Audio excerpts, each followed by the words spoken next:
I think we're gonna hop into bullish versus bullshit.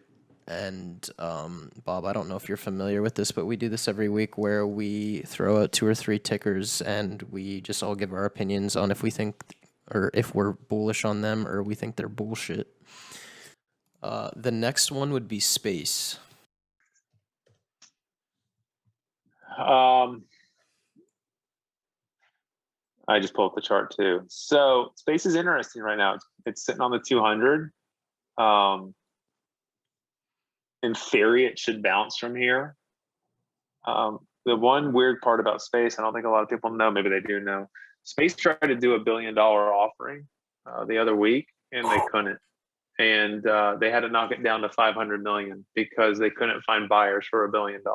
And so if that resonates something to you and tells you it probably doesn't have the confidence in it isn't there, that's a telling sign to me, albeit from a technical standpoint. Yeah, I mean, it could bounce off the 200, but boy, if it loses that 200, oh boy.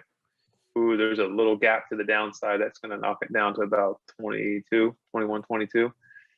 Yeah, that thing would end up in the low 20s if that happens. Yeah. I mean, you could buy some puts on it, see what happens. See what the price on the premium is. Yeah. Yeah. I think for me, I can't really, I don't know. For me, I can't really, I see the vision for what they have and the product they want to offer about like 5 years down the road, 8 years down the road. But for me right now, I just don't think it's quite worth what they're talking about. I see the chart. It could bounce. I don't think it's going to bounce. I think we probably see it break and then we see it go through that gap. But I think it's bullshit for a couple years, honestly. Like, I think it could double in valuation. It could do some crazy stuff, but that offering opened my eyes. And what you just said about the offering, they wanted double what they actually got, really opened my eyes. And the company itself made me just kind of like, the idea behind it is really futuristic, and I'm extremely picky with my futuristic kind of stock picks. And I don't know. I'm not sold on it, so I'm going bullshit.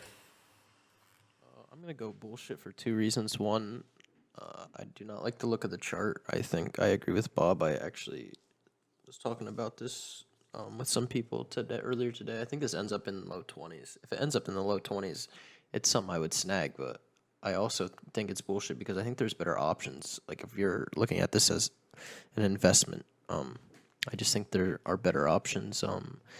But this would be something I would keep on your watch list if this falls to low 20s. I think it will bounce relatively well. So I'm calling bullshit for a couple different reasons. Yeah, I mean, if their business model is tourists in space, then the economy has to be robust enough to put tourists in space. And I agree with you. I think it's great. It's a niche. Is it viable in the long term, or did it have a run up into the fight because Richard Branson took it into 50 miles up? I agree with you. I'm bullshit on it. Although at some point it will bounce. It's kind of cultish, like any other SPAC, post SPAC. And then our third stock would be, I think we talked about this last week briefly because we mentioned EV tickers, but NIO would be our last one. Yeah. China's interesting right now. I think as time goes on, I think Teddy, you and I might have been talking about this in DM, just having a conversation. We're going to see, I think, a migration. We're starting to see it of China tickers out of the U.S. exchanges. I think as pressure mounts between the U.S. and China, the world and China, one way to pressure them and their companies is to boot them out off the exchanges and to hurt them economically. It's not that NIO doesn't produce a product. We know they produce a product. I traditionally do not trust the numbers that come out of any Chinese company. There's a history of rampant fraud. But from a technical view, it looks like a hell of a bounce. And if we get an EV run, then NIO goes. And so I don't think NIO is like those junker China tickers that are, $1 and, $2 and under. It's a real company. But are they really producing what they're doing? If Tesla gets pushed out of the Chinese market, then NIO has a leg that no one can stand up to. So maybe there's an opportunity there. I just think the headwinds with China stocks and to be an investment in them is just inherently risky. And I think there's better areas to park your money in. So that being said, looking at the chart, I actually might say I'm a little bit bullish on this based on the EV run, but my runway on bullishness would be extremely tight. Yeah.